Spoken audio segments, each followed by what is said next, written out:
I may please the court, Ben Chu for plaintiff Johnny Depp. It's just still morning. Your Honor, if I may approach. All right.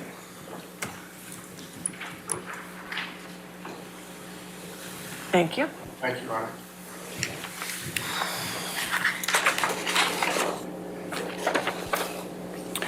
Honor. I've just handed to Mr. Rottenborn and Your Honor an opposition that we prepared before we had the benefit of seeing Ms. Heard's affirmative motion to strike, but I think we've anticipated the arguments made, such as they are. The court should deny defendant Amber Heard's motion to strike because Mr. Depp has come forward in his case in chief with multiple credible witnesses, documents, and authentic tape recordings of Ms. Heard herself, not only satisfying all of the requisite elements of his claim for defamation, including actual malice, but also going the extra mile of showing that Ms. Heard physically abused him. She's the abuser in this courtroom. Your Honor, going back to the standard, as Your Honor is well aware, in considering a motion to strike, the trial court must view the evidence and all reasonable inferences drawn from the evidence in light most favorable to the plaintiff. Any reasonable doubt as to whether the plaintiff has produced sufficient evidence of the wrong alleged must be resolved in the plaintiff's favor and the motion to strike denied, unquote. And that's the Boeing case I believe Mr. Rottenborn referred to, 243 Virginia 81 at 81, 1992. Quote, the weight and credibility of the testimony of witnesses are solely matters for the jury. The jury may accept that part of the testimony it believes and reject that which it does not.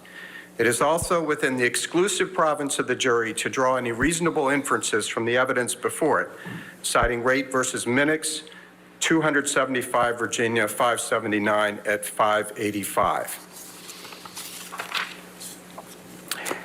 In deference and respect to the court's time, Mr. Depp incorporates by reference the legal analysis set forth in the court's opinion letter dated March 27, 2020, overruling Ms. Heard's demurrer to the 3 defamatory statements at issue. And that letter opinion is attached as Exhibit 1 to Mr. Depp's opposition.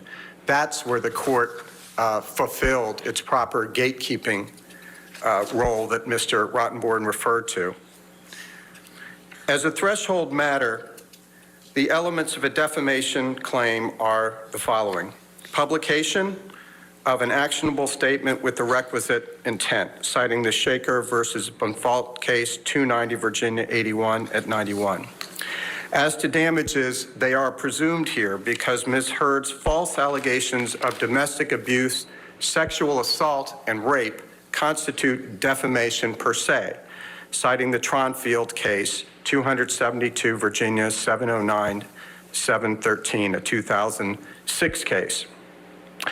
As the court noted at page 3 of its opinion letter, typically an editorial or op-ed column is ordinarily not actionable because it appears in a place devoted to or in a manner usually thought of as representing personal viewpoints. However, Virginia recognizes that, quote, a defamatory charge may be made by inference, implication, or insinuation, citing the Carwell case. And a statement expressing a defamatory meaning may not be apparent on its face, citing Pendleton, with which the court is quite familiar, 290 Virginia at 172.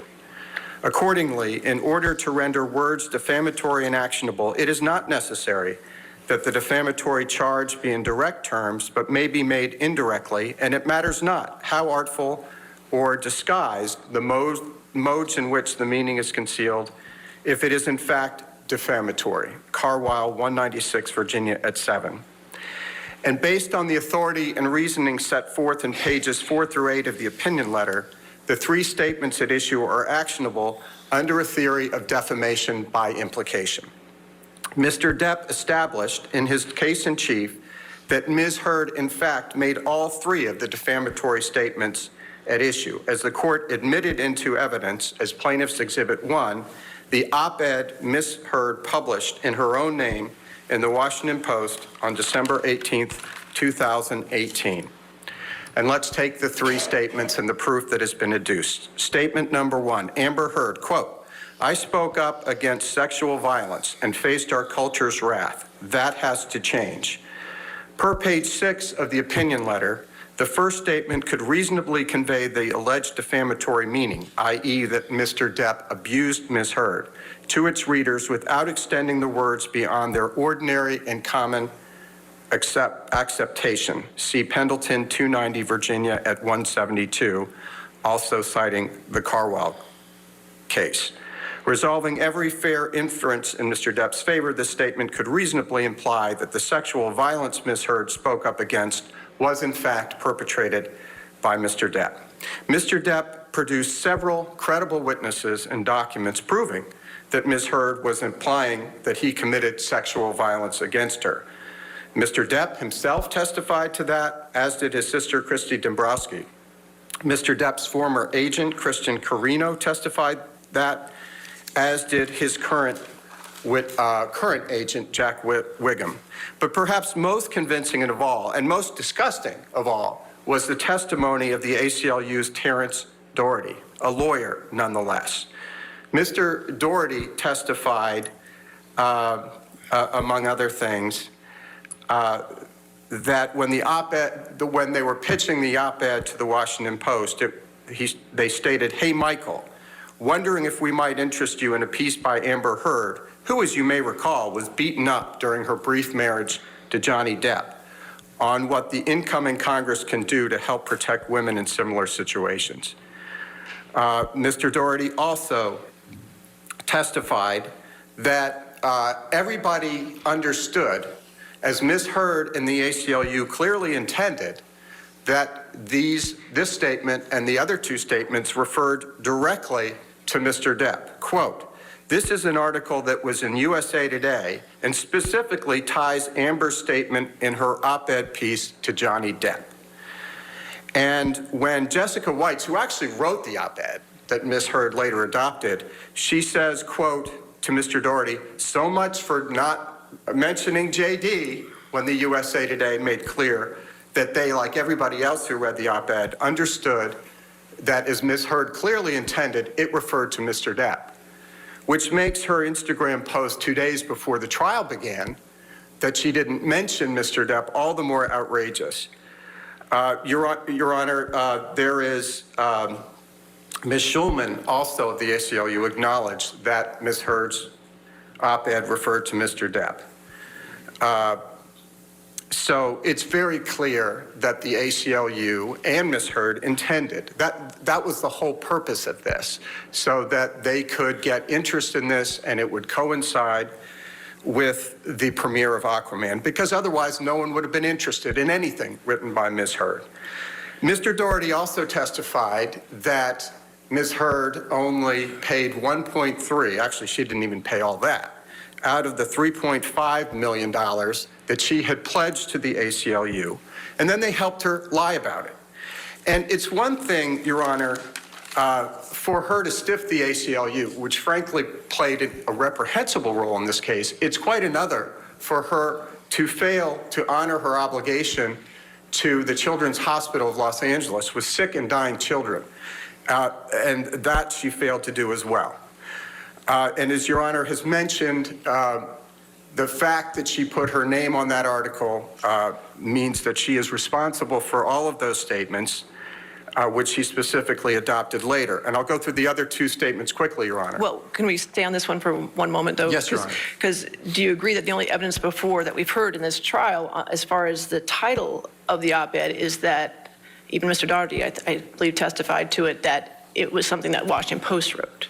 Well, for the one online. He's not our witness, Your Honor. That's a witness from the ACLU. Well, I understand, but it's the only evidence I have. I respectfully disagree, Your Honor. All right. What the only real evidence Your Honor has is Plaintiff's Exhibit 1, which is Amber Heard putting her name on the entire article, including the title.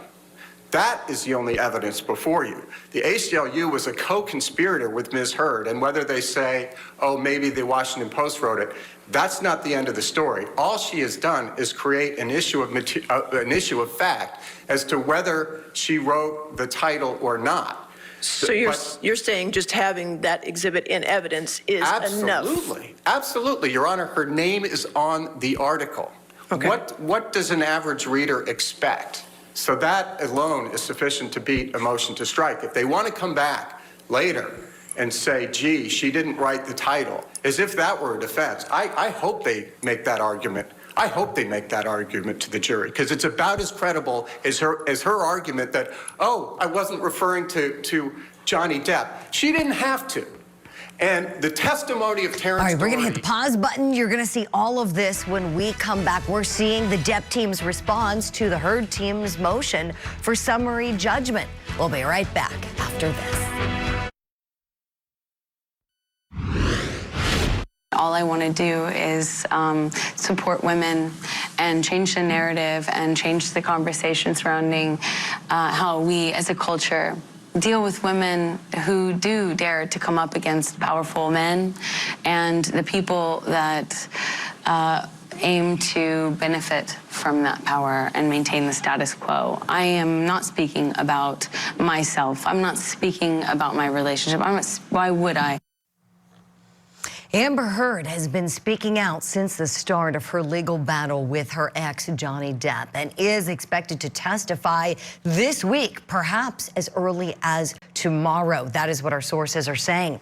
The Fairfax County, Virginia courtroom will soon hear from Heard and hear her account of the allegedly abusive relationship she says was taking place between she and Johnny Depp. Now, his team has rested its case in chief, and hers will begin this afternoon, we understand. We're hearing those motions for summary judgment being argued right now. And the weeks-long trial has already revealed many new details into the contentious pair's time together since they met on the set of the 2011 film, The Rum Diary. So these attorneys right now, they are battling back and forth in the courtroom. We hit the pause button because I want you to hear all of this. Let's go back in now exactly where we left off.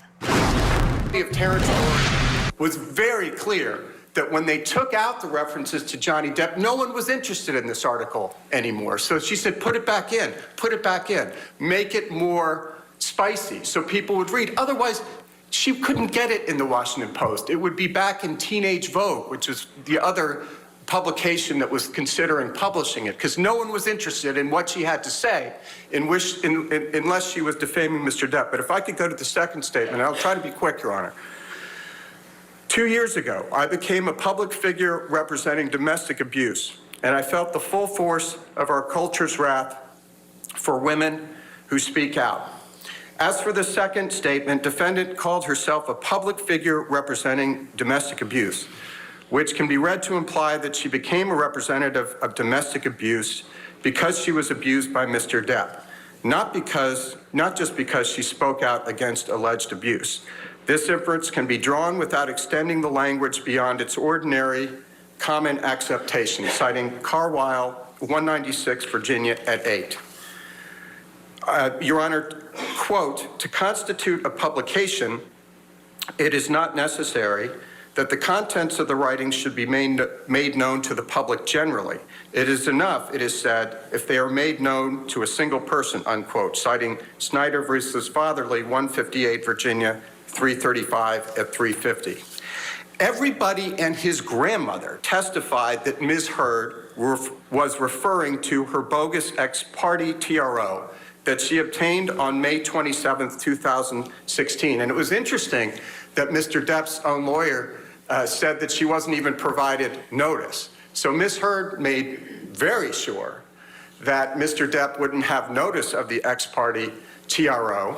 And Ms. Heard herself, the evidence shows, knew that Mr. Depp, having just suffered the loss of his mother, was already on the other side of the country, was already in New York at the time of this TRO, and was heading to Europe for several weeks. So she knew she didn't need any protection from him. This was just a scam for her to get the $7 million in the divorce settlement that she said she gave to the ACLU. She swore she gave to the ACLU and the Children's Hospital of Los Angeles, and she pocketed instead.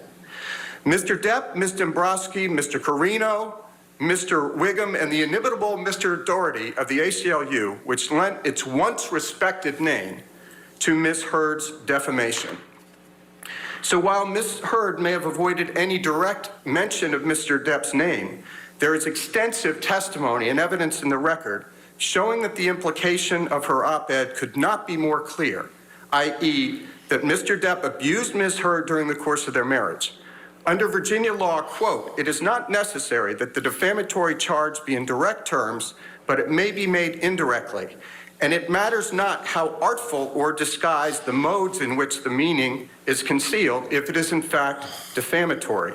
Citing Carwile. Well, we can argue as to how artful it was, but the implication was very clear, as the court has previously ruled, or not law of the case, but as the court has persuasively written in its opinion letter. Let's move to the falsity of Ms. Heard's ever-evolving and ever-escalating change of IPV and sexual assault. Mr. Depp's sworn denial is all he needs to survive a motion to strike, but there's a lot more than that, Your Honor, and I'll try to be brief. 3 police officers, actually 4, but the 3 who've testified already, Officers Sines, Haddon, and Gatlin, testified unequivocally that Ms. Heard did not have a mark on her on the evening of May 21, 2016. And I could go through, I'll just go through very quickly. Officer Haddon, strike that, Officer Melissa Sines on jury trial day 10. Question, did you provide a copy of this pamphlet to Amber Heard? Answer, I did not. I didn't identify her as a victim of domestic abuse. The next day, Officer Melissa Sines. Okay, at this time, did you notice any injuries on Ms. Heard? Officer Sines, I did not. Question, okay, were you looking to see if she had any injuries on her at the time? Officer Sines, yes, I was. Question, and so you were looking to see if Ms. Heard had any injuries and you determined that she did not. Is that accurate? Officer Sines, correct. Question, okay, and was the lighting good enough in the hallway for you to make that determination? Answer, yes, the hallway was well lit. Officer Gatlin's testimony was the same, and he had the body cam. Officer Haddon's testimony was the same.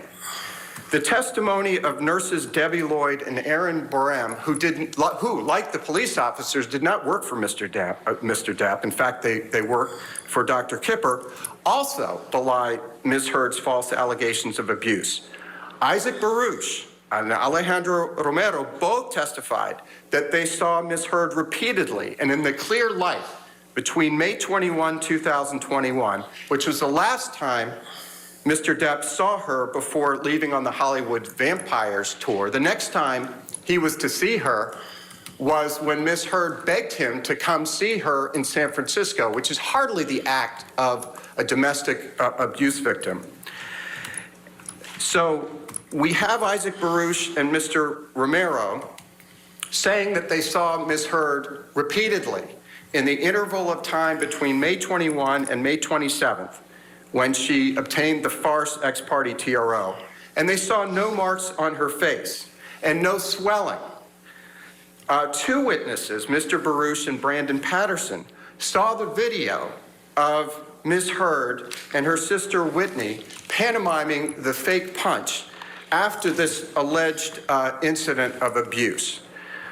Ms. Heard's former personal assistant, Kate James, and several other witnesses, including Dr.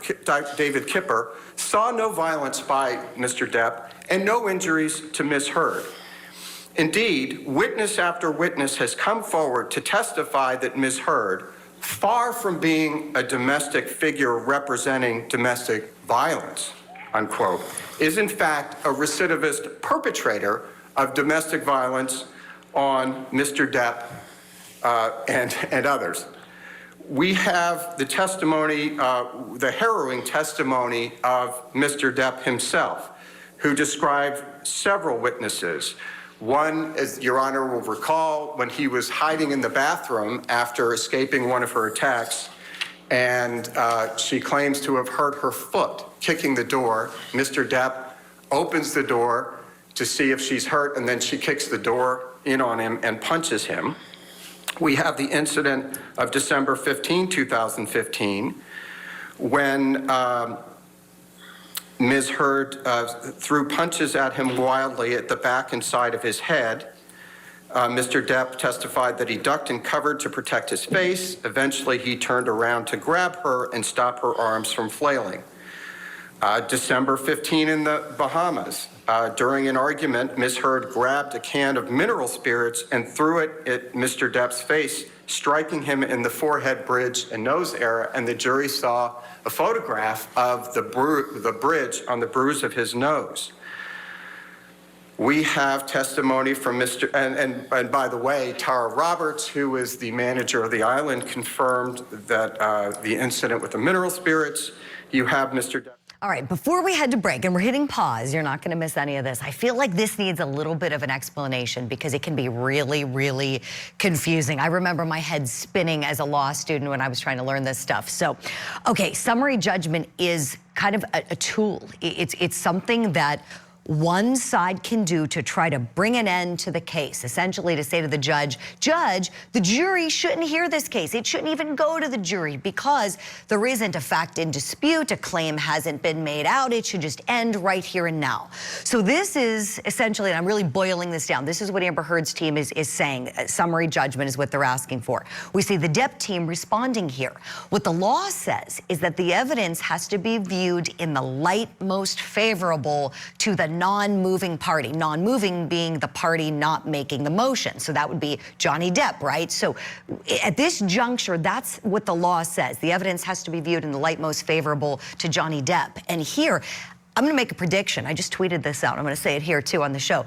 There's no way this motion is going to be granted. There has certainly been enough evidence to make out a claim by the Depp team and enough evidence that there are facts clearly still in dispute that the jury can be sorting out. So I do not think the judge is going to grant this. We'll see if I'm right. Stay tuned. We'll be right back with more Court TV Live and Depp versus Heard after this.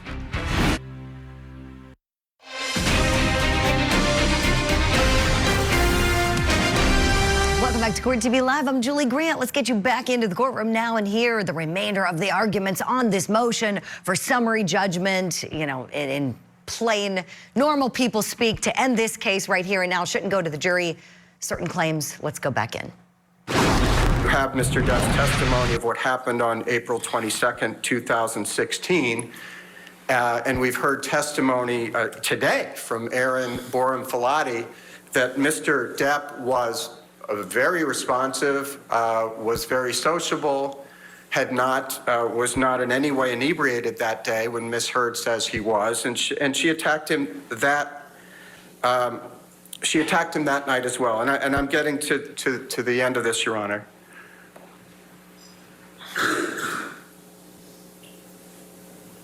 We have Ms. Heard's own admissions. We have her admitting to hitting Mr. Depp, and her only contention was that she wasn't punching him, she was just hitting him. We have testimony from Travis McGivern that on February 23rd, 2015, Ms. Heard threw and hit Mr. Depp with a can of Red Bull and then sucker punched him with a closed fist. Finally, we have the rather stunning testimony of Ben King, quite a credible witness who accompanied Ms. Heard on the flight back from Australia, where Ms. Heard admits to him in a rhetorical question, quote, "Did you ever totally lose it on someone you love?" Which was, we would respectfully submit, an admission of her severing the top or the tip of Mr. Depp's finger. Finally, Your Honor, statement number 3, quote, "I had the rare vantage point of seeing in real time how institutions protect men accused of abuse." Again, quoting very briefly from page 7 of the court's opinion letter, quote, "Drawing every fair inference in plaintiff's favor, the court can fairly conclude that defendant's statement that she saw how institutions protect men accused of abuse could reasonably convey to its recipients that she saw how Mr. Depp was protected by institutions, that he abused her and spoke up against it." Your Honor, again, we have multiple testimony from multiple people, including Jack Wiggum and all the others, mentioned that this was a reference to that. Your Honor, again, the lies that have already been exposed that Ms. Heard has told about the charitable contributions, the incidents in this case, and again, I'll just cite a couple of more, the testimony of Isaac Baruch. When Mr. Baruch saw Ms. Heard on June 3, after she'd gone through with the sham ex-parte TRO, and Mr. Baruch was asked, did she say anything in response? And Mr. Baruch testified, yeah. In response to that, she, meaning Ms. Heard, looks at me and said, I told Johnny I don't want anything. The lawyers are making me do all of this. And that's what she said. Well, the lawyers are making her do all of that. And apparently she wanted the $7 million for herself. She even lied about the final insult left on the marital bed after her 30th birthday party. And it was quite telling that she admitted to Starling Jenkins, a former United States Marine, that this was a terrible prank gone awry. Well, she lied about that too. In fact, she said Mr. Depp was crazy to even allege that she could have done such a thing. Well, she admitted it to Mr. Jenkins. Per Tronfield, as cited earlier, Mr. Depp There are still more arguments to be heard, so we're going to hit the pause button. We're going to bring the rest of them to you after this break. We're nearing the top of the hour. Let me know what you think. If you think the court's going to grant this motion for summary judgment, I say no way, Jose.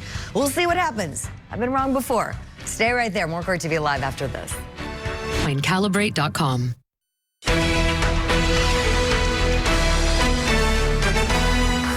It is so great to see you on this Tuesday afternoon. Welcome to Court TV Live. I'm your midday host, Julie Grant. We are following the big legal battle playing out in Virginia between Johnny Depp and Amber Heard. Our Court TV cameras have been there for it all. You are not missing a moment of this. And if you're just now joining us, we thank you for that and want to tell you what happened, something pretty big in the last couple of hours. The Depp team rested its case in chief. Remember, Johnny Depp went first. He sued first, so he was presenting as the plaintiff.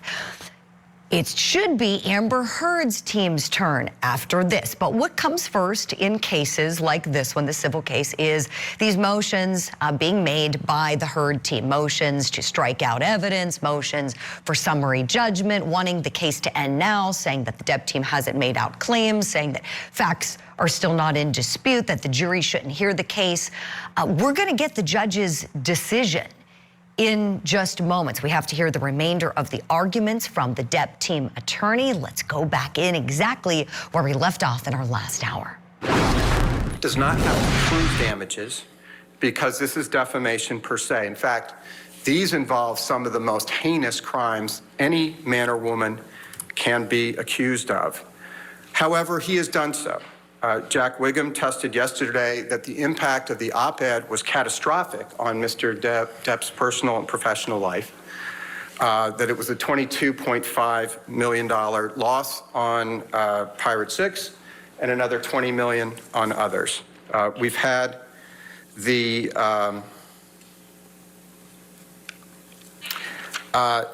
had the testimony, so we have Mr. Wiggum testifying as to the 22.5 lost on Pirate 6 and another 20 lost on the other films, the other studio films, the indie films, and the other ways Mr. Depp would have made income.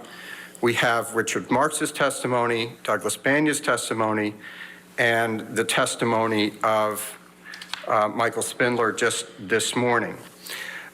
Finally, Your Honor, none of Ms. Heard's affirmative defenses, which would include, her trying to create an issue of fact on the title, can support a motion to strike, as to which she bears the burden of proof of her affirmative defenses. Quote, whether the defendants have met their burden cannot be resolved when considering a motion to strike. See 243 Virginia at 83. And just to respond to Mr. Rottenborn's citation to the Lacova case, which we hadn't seen until he mentioned it today, I would only note, Your Honor, that defendant admits that she tweeted a link to the online version of the op-ed at paragraph 97 of her answer, though again, the admission of Exhibit 1 is more than enough to survive the motion to strike. And the Lakova case at 995 F. 3rd 134 holds that republishing a hyperlink doesn't necessarily start the statute of limitations, not that a hyperlink cannot be defamatory. So with that, Your Honor, we respectfully request that the court deny the motion to strike in full, and let's hear from Ms. Hurd. Thank you, Your Honor. Yes, sir. Thank you. Your motion? Thank you, Your Honor. I can only assume that Mr. Chu wrote that speech for an audience outside the court because it didn't really address my arguments. I'm going to focus on what our specific arguments are for the motion to strike, Your Honor. Mr. Chu spent almost 30 minutes of the court's time talking about the disputed evidence of physical abuse in this case, which Ms. Hurd hasn't even put on her case, and I can tell you she's not the abuser, and if the case moves forward, she and her witnesses will put on even more evidence of the physical abuse she suffered at the hands of Mr. Depp. But that's not the basis for our motion right now, Your Honor. He talks about how Mr. Depp had a sworn denial, and that should count. We read his testimony. He claims he didn't strike her. But again, that's not the basis for our motion. The basis for our motion is the clear and undisputed evidence of non-physical abuse by his definitions, by his standards, by the standards of his expert. There is no dispute that Mr. Depp abused Amber. And therefore, if he did it even one time, there is no dispute that even under their theory of the case, the implication that they want the jury to draw from the article, which again, I'm not arguing for the purposes of today, because under the legal standard, I'm not going to argue that. I'm not going to waste the court's time with that. But even under their standard, the undisputed evidence is that Mr. Depp did commit abuse against Ms. Hurd, and therefore that those first two statements were false. That's our argument on that. As to the headline, it's funny, Mr. Chu, we played 2 or 3 hours of an ACLU deposition, and now he says, well, that wasn't our witness.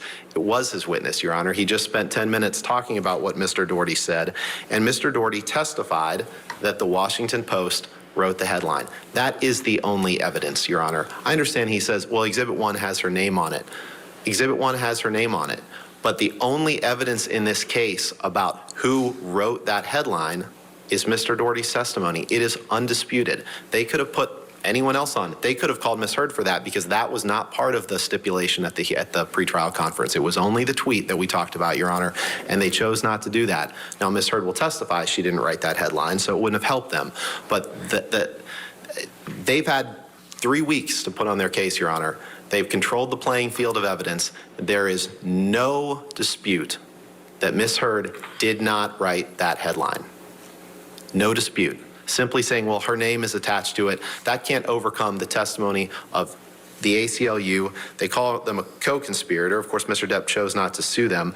But the testimony of Terrence Doherty that she didn't write that headline, that takes care of the sexual violence headline, Your Honor. And I'm not going to take up any more of the court's time addressing portions of Mr. Chu's argument that don't go to our motion, unless Your Honor has any specific questions. But I want to be respectful. All right, thank you, sir.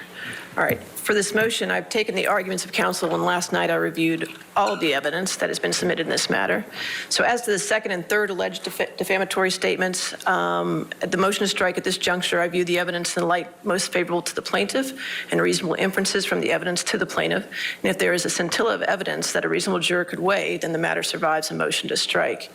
In this matter, there is evidence in the case that a jury could weigh that the statements were made by the defendant, that the statements were about the plaintiff, that the statement was published, that the statement is false, and the defendant made the statement knowing it to be false, or the defendant made it so recklessly as to amount to a willful disregard for the truth.